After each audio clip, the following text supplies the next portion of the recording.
আমাকে ডিভোর্স দিয়েছে। সন্ধ্যাবেলা রিমঝিম বৃষ্টির মধ্যে বসে আছি একা। জানালার কাছে হাত রাখতেই অনুভব করলাম বাইরে ঠান্ডাটা ঠিক যেন ভেতরের শূন্যতার মতোই। 3 মাস হয়ে গেল রায়টা হাতে পেয়েছি। আদালতের সেই শেষ দিনের কথাটা আজ এখনো স্পষ্ট মনে আছে। সে বলেছিল, তোমার সঙ্গে থাকা আর সম্ভব না, আমরা খুব আলাদা। আমি শুধু চুপ করে তাকিয়েছিলাম ওর চোখের দিকে, যে চোখগুলো একদিন ভালোবাসায় ভরা ছিল, আজ সেখানে কেবল বিরক্তি। সব কাগজপত্রে সই হয়ে যাওয়ার পর সে আমার দিকে তাকিয়ে বলেছিল, তোমাকে ডিভোর্স দিলাম। শব্দগুলো কানে লেগেছিল বারবার। তবে আমি জানি সে আমাকে ভালোবাসতো, এখনো হয়তো বাসে। শুধু ভালোবাসা থাকলেই সম্পর্ক টিকে যায় না, সেটা বুঝতে অনেক সময় লাগে। এখনো মাঝে মাঝে ওর প্রিয় কাপটা আমি বের করি। এখনো সকালবেলা চা বানানোর সময় ভুল করে 2 কাপ বানিয়ে ফেলি। ডিভোর্স শুধু সম্পর্কর শেষ না, এটা একটা অভ্যাসের মৃত্যু। ডিভোর্সের 3 মাস পরও রিয়া ঠিক পুরোপুরি নিজেকে খুঁজে পায়নি। সকালবেলা বিছানায় উঠে পাশের জায়গাটা খালি দেখে এখন আর বুকটা কাঁপে না, কিন্তু মনটা কেমন যেন একঘেয়ে লাগে। একদিন হঠাৎ করে ফোনটা বেজে উঠল। অচেনা নম্বর। রিয়া সাধারণত এমন ফোন রিসিভ করে না, কিন্তু সেদিন করলো। হ্যালো রিয়া। শোনা মাত্রই বুকটা ধক করে উঠল ওর গলা। আরিয়ান, তুমি? এতদিন পর?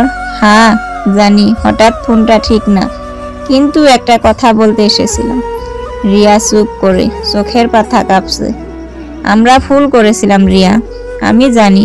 এখন কিছু বলার অধিকার নেই আমার, কিন্তু প্রতিদিন ঘুম থেকে উঠেই তোমাকে মিস করি।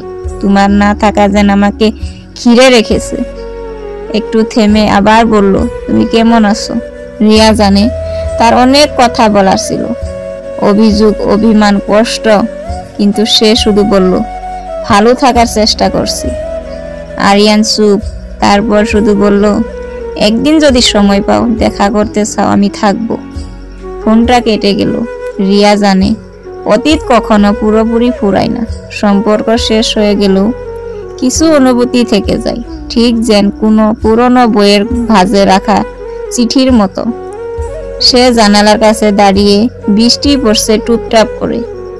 এইবার রিয়া নিজের জন্য 1 কাপ চা বানায়, শুধু নিজের জন্য। ফোনের পর আরিয়ান আর যোগাযোগ করেনি। রিয়া চাইনি করুক।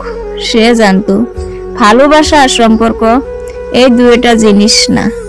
ভালোবাসা হয়তো থেকে যাবে, কিন্তু আত্মসম্মান, সে নিজেকে আর কারো ছায়া করে রাখতে চায় না।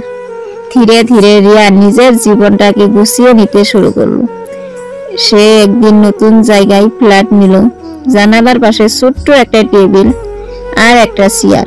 সন্ধ্যায় সে সেখানে বসে বই পড়ে, গান শুনে, মাঝে মাঝে লেখে নিজের মনের কথা, অভিমান আর নতুন স্বপ্ন। একদিন একটা ছোট্ট অনলাইন বুক সেন্টার শুরু করলো সে।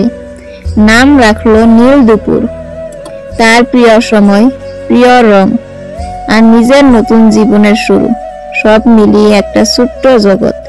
ধীরে ধীরে সে বুঝে গেল তার পৃথিবীটা আর কাউকে ঘিরে নয়, নিজেকেই ঘিরে। আরিয়ান ছিল তার এক অধ্যায়, কিন্তু রিয়ার গল্পটা এখন একেবারে নতুন, নিজের মতো করে নিয়ে, নিজের ভাষায়।